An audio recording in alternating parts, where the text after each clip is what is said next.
नमस्कार, मैं वैष्णवी चौहान और आप देख रहे हैं सुदर्शन दिल्ली। राजधानी दिल्ली आज एक बड़े राजनीतिक और सामाजिक संदेश की गवाह बनी, जब छतरपुर क्षेत्र में नारी शक्ति वंदन अधिनियम के समर्थन में एक विशाल कार्यक्रम का आयोजन किया गया। इस कार्यक्रम में दिल्ली की मुख्यमंत्री रेखा गुप्ता ने मंच से महिलाओं को संबोधित किया और देश में महिला सशक्तिकरण को लेकर सरकार की प्रतिबद्धता को दोहराया। कार्यक्रम में हजारों की संख्या में महिलाएं शामिल हुई, जिन्होंने इस अधिनियम के समर्थन में एकजुट होकर अपनी आवाज बुलंद की। पूरा माहौल महिलाओं की भागीदारी और राजनीतिक सशक्तिकरण के नारों से गूंज उठा। यह सिर्फ एक कार्यक्रम नहीं बल्कि महिला नेतृत्व के नए युग की झलक माना जा रहा है। मुख्यमंत्री रेखा गुप्ता ने अपने संबोधन में कहा कि आज भारत में नारी शक्ति केवल विकास की सहभागी नहीं है, बल्कि विकसित भारत की निर्माणकर्ता और नेतृत्वकर्ता बनकर उभर रही है। उन्होंने साफ शब्दों में कहा कि प्रधानमंत्री नरेंद्र मोदी के नेतृत्व में देश में महिलाओं को राजनीति और नीति निर्माण में मजबूत भागीदारी देने की दिशा में ऐतिहासिक कदम उठाए जा रहे हैं।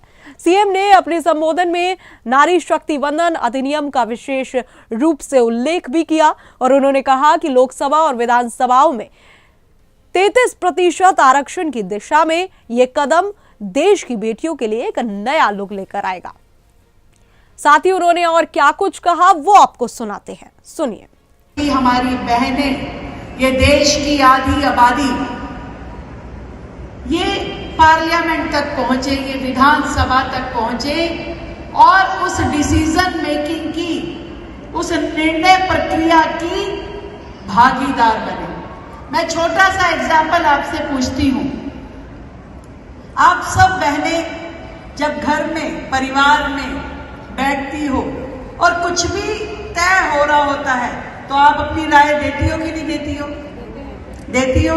कुछ भी निर्णय हो, नया घर लेना है, व्यापार में क्या करना है, बच्चों की शादी है, पढ़ाई है, और यदि कोई आपसे बात ही ना करे तो क्या आपको अच्छा लगता है? आपको ये महसूस जरूर होता होगा कि आज मेरे घर परिवार के लिए कुछ भी निर्णय हो, यदि वो आपसे बात करके होता है तो ज्यादा बेहतर होता है कि नहीं होता? और यदि आपसे बिना बात किए हो तो वो इतना अच्छा निर्णय कभी नहीं हो सकता। उसके रिजल्ट खराब भी आ सकते हैं, क्योंकि आप जब सोचती हो, आप जब अपनी प्रक्रिया का हिस्सा बन सकते हैं और शासन में सहभागिता कर सकते हैं। और जिस तरीके से आदरणीय देश के प्रधानमंत्री नरेंद्र मोदी जी ने इस निर्णय को आगे बढ़ाया, उससे पूरे देश की महिलाएं खुश हैं।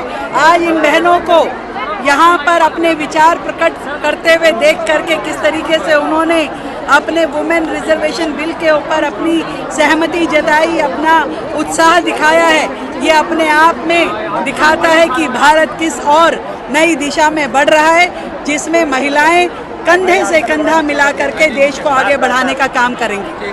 प्रक्रिया का हिस्सा बन सकते।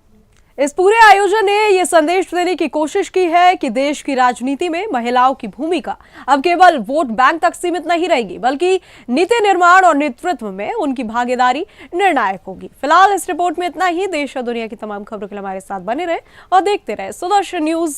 जय हिंद।